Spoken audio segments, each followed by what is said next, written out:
This is the second lesson for interpenetration, and this is the 2015 B1 question. It is going to take you 15 minutes to set up this question exactly as is from the question itself. And when you are in the middle of doing it, I always like to do a colour scheme just for the object that's going through the main object in the centre. I always colour it in a different colour just to give me perspective on what is intersecting what. As you notice, I've done the green just till it touches the object and just till it touches the initial object. I know these interpenetration lines are going to come in a little bit further, but I don't know until I start finishing off my orthographic views. As we would have learned from yesterday, it's important to label all of your points. So just in your end view, label your intersection points 1, 2, 3, 4. Again, the top line is 1, the second line is 2, third line is 3 and 4. Just with this itself, this line here will be 2 and 3, 1 and 4. As you can see, 1 and 4 terminate here. That's one pierce point. And again here, 2 and 3 stop here. Different to the last question, as you can see over here, we don't know where it stops. But if we look up in elevation, 1 stops here, 2 stops here, and finally 3 and 4 stop here. Okay, so there's 1, 2, 3, 4, 5 intersection points or pierce points, and we're going to use these in order to finish off the drawing. Bring 1 and 4 up onto the correct lines. 4 finishes here, 1 finishes here. Then bring 2 and 3 up to their corresponding lines. 3 finishes on the line 3, and finally 2 finishes on the line 2. You will notice how these are meant to be joined up. 1 goes to 2, 2 joins to 3, 3 joins to 4, and 4 joins back up to 1. But what we need to consider is what we can see and what we cannot see. We can definitely see the line 2 and 3.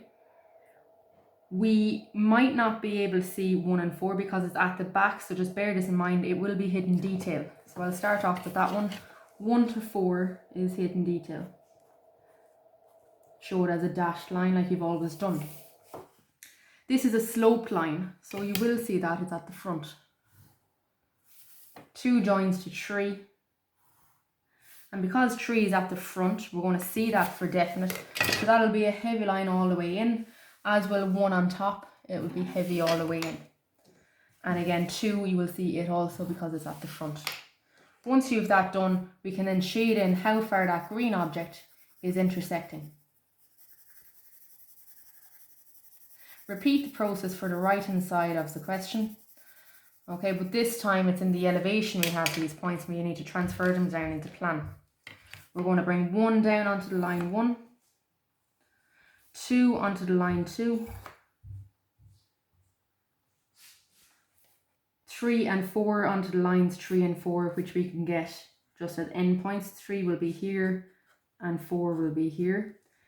Just labelling that will be 2 and this is 1.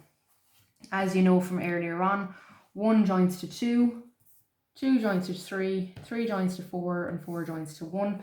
And we're going to consider if it's at the front or the back. But because this is a sloped line and we're looking down on top of it, we're actually going to see quite a bit of this. The only line we will not see is when we're looking down is line 3 and 4. This will be hidden detail.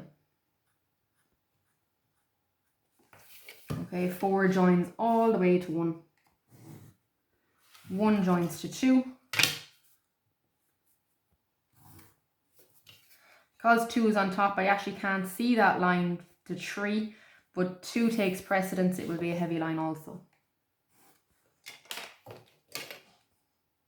Then shade in the object that's actually intersecting. So these are my pierce points. This is my line of intersection, and that's all you need to know for the ordinary level stuff. In ordinary level, all of the objects that intersect are intersecting horizontally. That is why when you look in perpendicular to it, you get an end view. So the third view is always going to be an end view for ordinary level. When we start doing the higher level questions, this object is going to be at an angle. And in order to get a true shape of it, you will always have to do an auxiliary. I will set up another question for you, a higher level question, that you will see that the object is in at an angle, the third view that you're going to have to do is an auxiliary, and this makes it obviously a little bit more difficult.